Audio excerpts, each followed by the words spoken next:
Thank you. Okay. Really quickly, I want to say, I feel like I've been in the middle of a litigation and also the middle of a new war, shots fired. And then with this performance, for a minute, it was like an orchestra was on stage and I was in the middle of a 50s ballroom. I want to say something really quickly to David.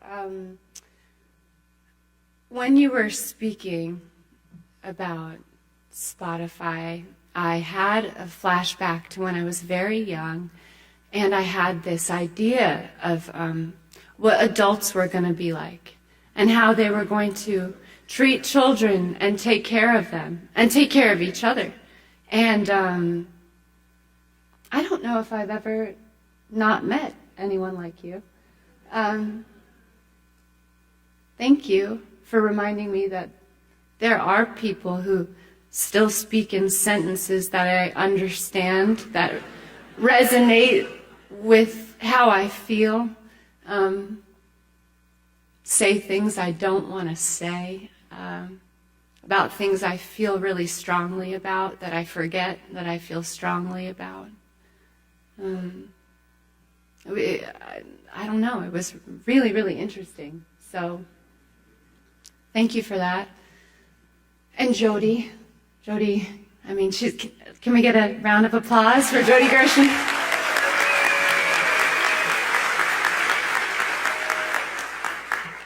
To be up here with her, obviously, is an award in itself. I'm not unaware of that. To have Stephen Huvane sitting with me and my manager, Ed Millett, of 15 years is a privilege, and I don't know. You kind of have to be in this room to know how important and special that is. God, I just felt like Aaron Brockovich for a minute in the middle of this whole track. It's perfect. Okay.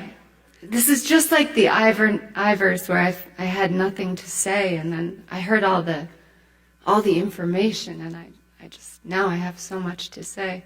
Well, I'm from Lake Placid, New York. It's 6 hours north of here. If you go through the Cascades, there's really only one way to go.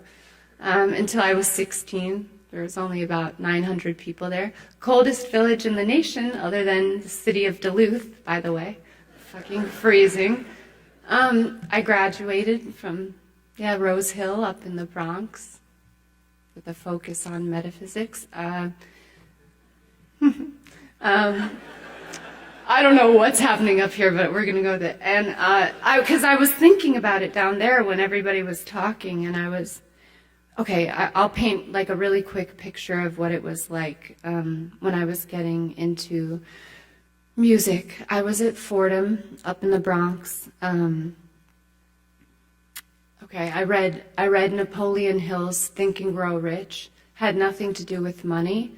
I switched from the business program into becoming a philosophy major because his major point was to burn all bridges except to Plan A. Absolutely no Plan B. Now at that point I was 18, so the wake of my past had not crashed in, life hadn't happened, and I was very open to only having a Plan A, and I was thrilled with it up until about the age of 26, when life was complicated by then, after I became a little more well-known. But up until then, my only friends really were in the books that I read, and Napoleon Hill, things like that, or Esther Hicks, Ask and It Is Given. People, these wonderful writers encouraging me to have an invisible counsel if I didn't have a real counsel yet, which I do now with the most famous lawyers, managers, publishers in the world. But it took a lot of imagination.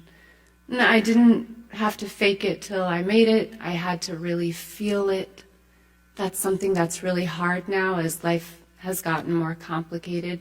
I've heard that the further along you go down a path, the path gets more narrow, and so it's up to me to try and widen that path so I feel excited as I did then, and I work on it every day. The people I work with certainly make that easier, and I guess I'm not often surprised, but I was really surprised by that speech and by everything, and so thank you for that, and thank you for this. I probably know at least 20% of the audience here, which might surprise the rest of everybody, but congratulations to everybody, and what a beautiful performance as well. So thank you.